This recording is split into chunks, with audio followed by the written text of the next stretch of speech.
भगवान कृष्ण की मृत्यु के बाद कलयुग का प्रारंभ होता है। 20 साल में गुरुजी के प्रोसेस 20 साल ही प्रोसेस आता है। 10 साल में टाबर हो जाएगा, 8 9 10 साल पर टाबर हो जाओ, 16 साल में भागवत कथा प्रारंभ करूंगा। उस समय आपको आना है। भागवती पांचा थोड़े दिन हम कोर्स तो पूरा में डाल ही दूंगा फिर यूट्यूब पर, थोड़े बहुत और बच्चे वो डाल दिए। फिर आपने अब बहुत सारे नए बच्चे हैं, वो सोचते हैं ये कि सर ये कल्कि कौन है। तो मैं बताऊं कल्कि कौन है, बता देता हूं आपको। कल्कि भगवान विष्णु ने 10 अवतार लेंगे। भगवान विष्णु 9 ले चुके हैं, यानी जैसे राम है, कृष्ण है, वर्रा है, मत्स्य अवतार है, परशुराम अवतार है, ये भगवान विष्णु के सारे अवतार हैं। भगवान विष्णु ने 9 अवतार ले चुके हैं, लेकिन 10वां अवतार भी वो लेंगे। जब जब धरती पे पाप बढ़ता है तब भगवान विष्णु अवतार लेते हैं। तो ये 10वां अवतार है। तो सर ये कब लेंगे? 10वां अवतार है ये लेंगे जब पूरी तरीके से कलयुग आ जाएगा,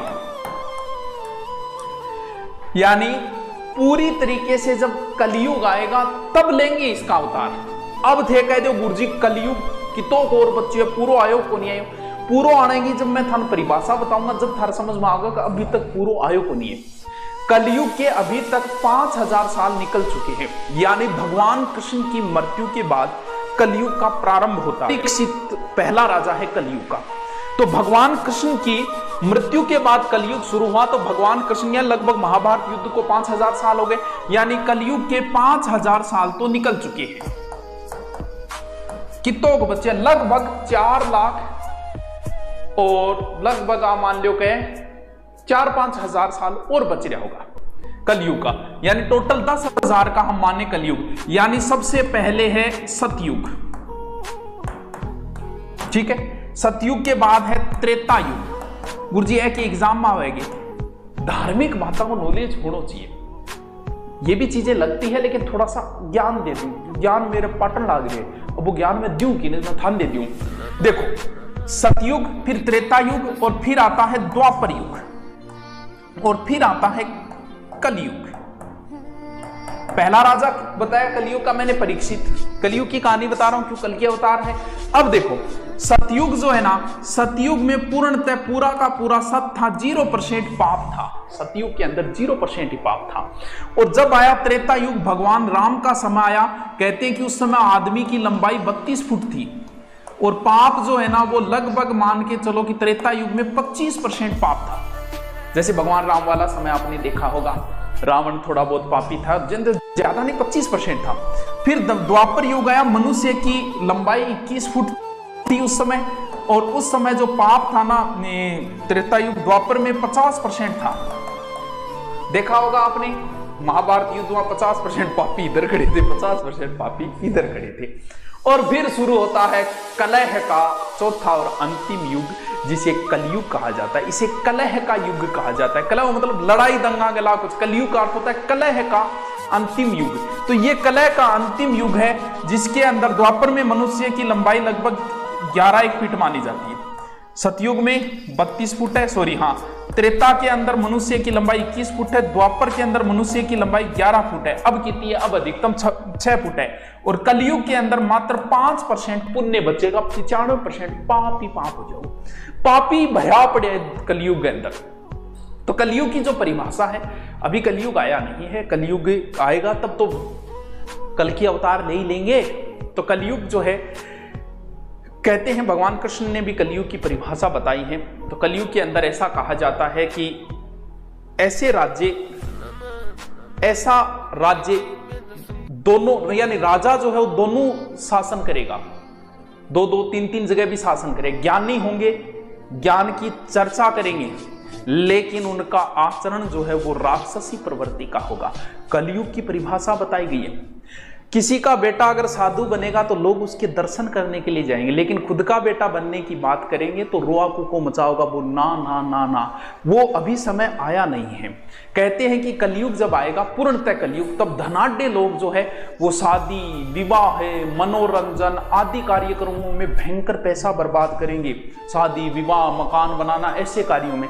लेकिन पड़ोसी अगर भूखा सो रहा है तो उसको नहीं पूछेंगे, मौज मस्ती करेंगे लोग, मांस का सबसे ज्यादा भक्षण करेंगे, सुंदरता पे सबसे ज्यादा पैसे लुटाएंगे जब कलयुग का अंतिम पहर आ जाएगा। क्योंकि कल की अवतार भी तो तभी होगा जब कलयुग का अंतिम पहर आएगा।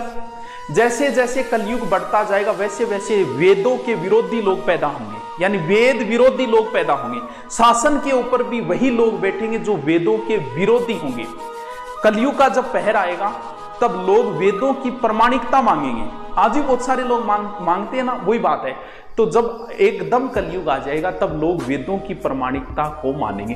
तुच्छ लोग जो है वो धर्म ग्रंथों की प्रामाणिकता मांगेंगे। कब? जब कलयुग का अंतिम। जब इतना पाप बढ़ेगा तो देवताओं का किसी प्रकार का असर नहीं होगा, यानी देवता किसी प्रकार की कोई सहायता नहीं कर पाएंगे। कब? जब कलयुग का अंतिम पल होगा। विवाह फिर एक धर्म नहीं रहेगा।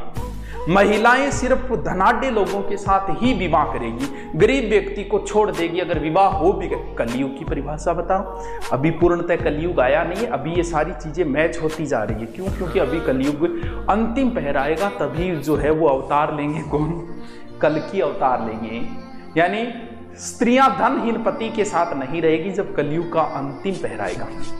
लोग बिना स्नान करे भोजन करेंगे। अब भी बहुत सा ऐसा शेर है, शेरा कुण मुंह धोए, बिना मुंह धोए चा पिएगा, बिना मुंह धोए खाना खागा। अब भी बहुत सा है, लेकिन कलयुग का अंतिम पहर आएगा तब बता रहे, तब की स्थिति। अतिथि का किसी प्रकार का सत्कार नहीं होगा जब कलयुग का अंतिम पहर आएगा। राजा रक्षा नहीं करेगा और अनेक प्रकार के कर लगा के जनता का राजा शोषण करेगा जब कलयुग का अंतिम पहर आएगा। मानव की उम्र मात्र 20 वर्ष रह जाएगी। पहले आपको पता है, आज से 20 साल पहले मानव की उम्र 100 साल थी। देखो चलता चलता 20 साल। 20 साल में गुरुजी के प्रोसेस 20 साल ही प्रोसेस आता है। 10 साल में टाबर हो जाएगा, 8, 9, 10 साल पर टाबर हो जाओ, 16 साल बूढ़ा हो जाओ। और बहुएं जो है वो ससुर को काम पे भेजेगी, पुत्र अपने पिता को काम पे भेजेगा जब कलयुग का अंतिम पहर आएगा। गायें जो है वो दूध देना बंद कर देगी। अभी बहुत से गायों ने दूध देना बंद कर दिया। अभी कलयुग का बहुत पहर। गंगा नदी पूर्णतः सूख जाएगी जब कलयुग का अंतिम पहर आएगा। अन्न नहीं होगा, व्यक्ति व्यक्ति को खाना प्रारंभ कर देगा। हे पार्थ, ये कलयुग की परिभाषा है। पूरी परिभाषा बताएं तो बड़ी डरावनी परिभाषा है कलयुग की। अभी बहुत सारी चीजें अब भी सेट हो रही है कलयुग की, अगर पता हो। बता दिया गंगा नदी पूर्णतः सूख जाएगी। आप देखो गंगा नदी कितनी 20-30% सूख गई है। गायें दूध देना बंद कर दी, 20-30% गायें दूध देना। मानव की उम्र 100 से 60 हो गई। तो सोचो 5000 साल बाद खान पीन ऐसा होगा कि मानव की उम्र मात्र 20 वर्ष बची। कोई बात नहीं रे टावरो थान में कौन रहा हूं रे, कलयुग की परिभाषा बता के को आगे के आगे अभी आयो को नहीं बना, अभी को नहीं आयो, अभी बाकी है। सर सबसे अच्छा युग कौन सा था? सबसे अच्छा तो यही है। अरे उस समय सतयुग ने पूर्णतः सत्य था। कौन? हरिश्चंद्र जैसे राजा हुए थे जिन्होंने सत्य के लिए अपना परिवार तक का बलिदान कर दिया। फिर जो भगवान राम का युग है उसमें मात्र 25% पाप था, जैसे रावण वगैरह थे। द्वापर भगवान कृष्ण का उस समय आधे पापी हो गए थे। देखा होगा महाभारत दोनों साइडें।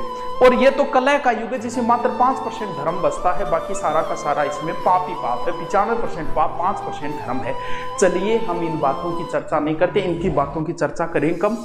जब मैं भागवत कथा प्रारंभ करूंगा उस समय आपको आना है। भागवती पांचाल थोड़े दिन हम कोर्स को पूरा में डाल लीजिए, मैं फिर यूट्यूब पर थोड़ो बहुत और बच्चे वो डाल दिए, फिर आपने किया भागवत कथा करांगा आराम। राधे राधे। चलो।